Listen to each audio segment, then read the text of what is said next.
Greetings, my name is Tony Snow. I am from the Stoney Nakoda First Nation and I am the Indigenous Minister for the Chinook-Winds region of the United Church of Canada. This month we begin our observation of Indigenous history. It's an important marker in our calendar that tells us that we have a lot of work ahead if we are to achieve the balance of reconciliation for our communities of faith here in the Chinook-Winds region. We begin our observance of Indigenous History Month with a remembrance of Indigenous Day and its history.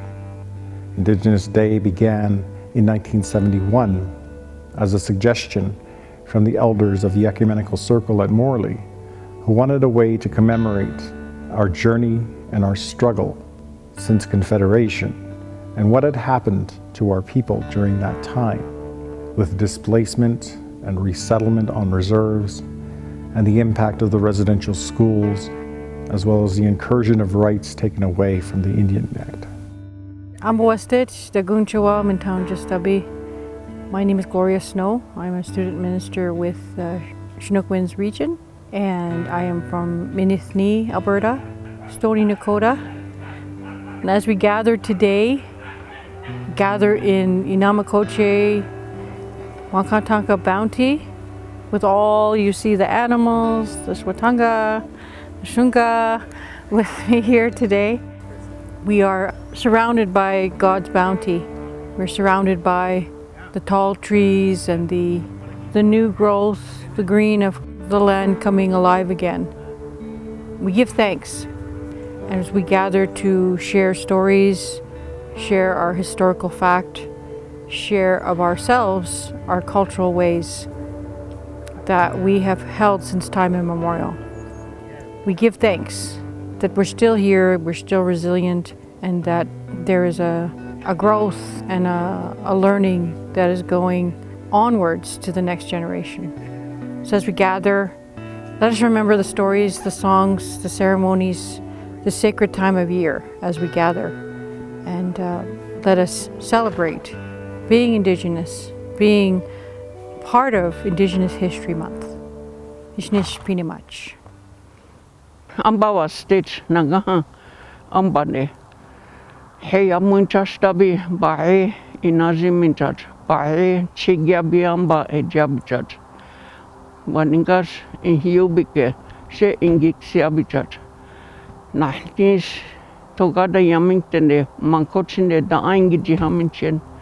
Nanguwa kane Pahun kubiuna uns chigyame ke nahnishi no yaminchar. Tijabi chomiko nahnishi no yamint. Inimiko nahnishi no yamint. So na wakoi na bijet. Wakanzo na ungokia bijet. Hecheno spenkia bichat wakande. Shahan togade mingte nahnishi dash kaminane. Winter in Kubichach, she winter in Gidem Church, is Togada, Jeda, on Spain Chichabichin, de Ambande Dohu, Amba Tangai Nawabichach, de Chuan Ham Tash to was Chigabichach, one coaching the Da Hanchin, in Gabish Da Togada Yamington, Tokesh Yaminchin, Paningas Ecumenical Conference, Shay Daha, Ye Chat de Amba Wizi Chigyam. Ishnyeshayam eabine. She daha was no gejen hibicha edaha de ambande. We begin our Indigenous History Month with a look back to the origins of Indigenous Day and the importance that brought forward at a time when nations were gaining a foothold in the political arena and in Canada, starting to assert their rights and understanding, starting to bring their voices to the issues that were affecting them, like the residential schools, or the various issues around community governance, and other issues that contended and broke down the social structures of our communities. So it was a very formidable time when we needed to find our centering again, to seek wholeness in creation through our ceremonies and through our teachings. What began in Morley was an attempt to recapture and provide a rebirth to our community, a renaissance of our traditional Indigenous beliefs and the customs that grew up around them. For a century, we were banned from making any of these known to our communities, to pass on the legends and the teachings, the spirituality and the religion of our people. And instead, we were taught to admonish the views of our elders, admonish the views of our ancestors in favor of an assimilated approach with a Canadian point of view. Today, the uniqueness of our perspective is needed in this world when it comes to the climate emergency, when it comes to the issue of fairness and rights and inclusion for women, girls, and Two-Spirit people, and the basic human rights of those in foster care, and the families that are dissolving around us, and the communities that are suffering. Our ancestors did not intend the world to be this way. Our ancestors had hoped that we would learn to live together in harmony, that we would learn from one another, and that we would teach one another our ways. Ang bostit na hamba no astia hanawan no ang awi dubi dito adi amik tene wotijai hitsai maini minak tene da ogo pe ni bitien ngagi tisimita hewan. Today I'm very honored to come here to present and talk about my culture and traditional ways and our heritage. We as Indigenous people, our ways is about always helping one another. We have to honor our ancestors' vision about present day. They give us words back over thousands of years ago. To this day, we still use some of those teachings. We have to pass it on down to the next generation so they too can carry the traditional ways. Today we live in the modern world. Today we use cars. We live in houses. We adapt to that way, and that way we make a living using those things. But we still practice our own ways too, especially the religious. When we do gatherings, we always start off with an opening prayer to make everybody feel welcome. When we do a smut, that means we're welcoming everybody in a group to make them feel at home, to make them know that they are part of the group. Language, our language is very important. We're losing that, but we have to work hard to bring it back through our prayers and ceremonies. Today we have computers. Through the computers we can learn our language, communicate with others. And I am very honored to sit here to present some of the culture. We are the Stony bands. We were called Stonies from the settlers, or the European that come to this part, and we call ourselves Yiska. And I'm honored to say this because Stony language was given a time when creation came to this part.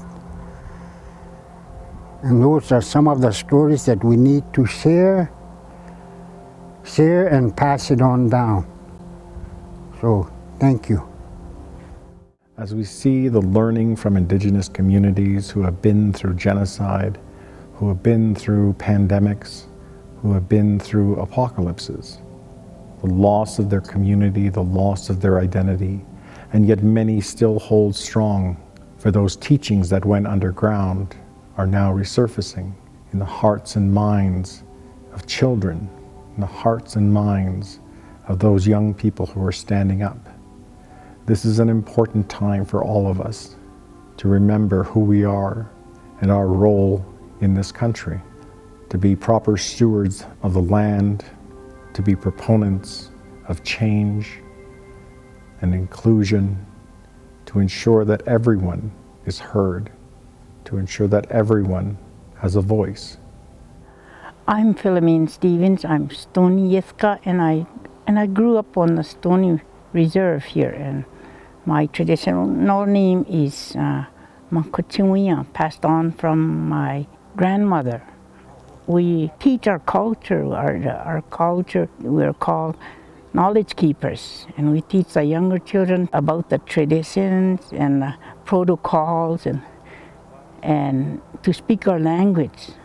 Now we're teaching that at the schools. The culture we were teaching is passed on from our ancestors, grandparents, our parents, uncles, great aunts, and all that. So the thing that we were taught the most important is about God. There is a God.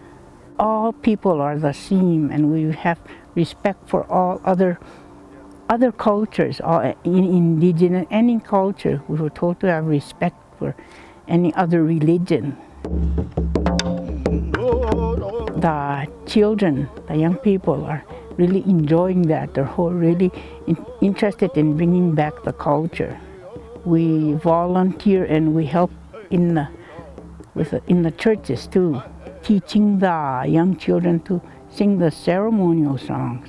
Our young generation can learn from that. Anybody that wants to learn, we welcome anybody, so that it would be carried on. The traditional dancing and the traditional beadwork is the one we use. The beadworks that were brought before, the designs on the regalia, it represents who they are. That's why they put those colors in there and the designs. They can present their own designs to enjoy and in participation in all gatherings.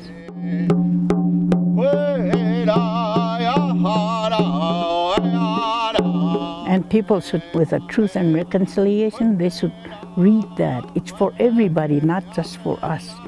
Everybody should read that and they'll have a better understanding of it. Yes. As we seek to understand our history, our perspectives, and our worldview, we are bringing new teachings to the table. We are bringing new understandings that can add to the story of Canada.